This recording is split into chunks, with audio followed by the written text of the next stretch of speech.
Time Warner CEO Jeff Bewkes says his company's proposed merger with AT&T is necessary to deal with the challenge brought on by internet giants.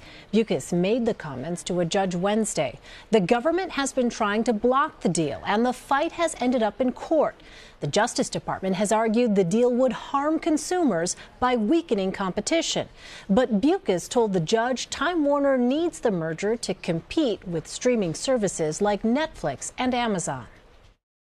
Janet Guyon is tech editor at Quartz, and she joins me now. So, Janet, what was Jeff Bewkes' argument about why this deal should go through? Well, Bewkes' argument is actually the opposite of the government's argument. The government says this will be bad for consumers. It will raise cable TV prices.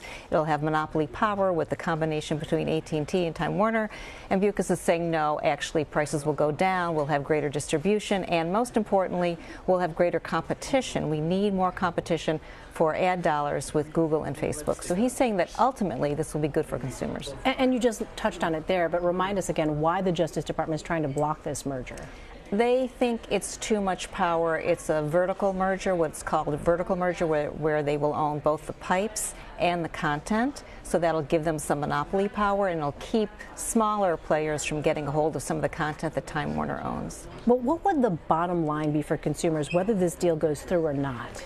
Well, this is what's kind of interesting, because although there's this big argument about this particular merger, and there's economists on each side, one that says prices will go up, the other will go down, actually the more interesting issue is the net neutrality issue, because prices will probably go up no matter what. With the net neutrality thing on the table, you're going to pay more for your internet service anyways, most likely, particularly if you're a big user of something like Netflix and you download a lot of material.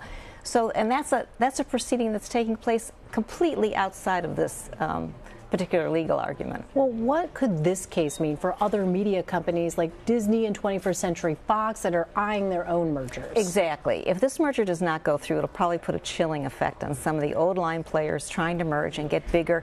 And the real issue here is, will they be able to attract the kind of advertising dollars that Google and Facebook can? And again, this is a lot about digital ad targeting and the data that's involved, and most of that data right now is held by the big tech companies. Well, Donald Trump, as you know, has criticized this proposed deal since his campaign to be president. What role, if any, could his comments play in how this case is decided? Well, that's a very interesting question. I personally sort of have a sense that he's just going to be against anything that CNN is for. And so it's sort of like that lizard thing. If they like it, I don't.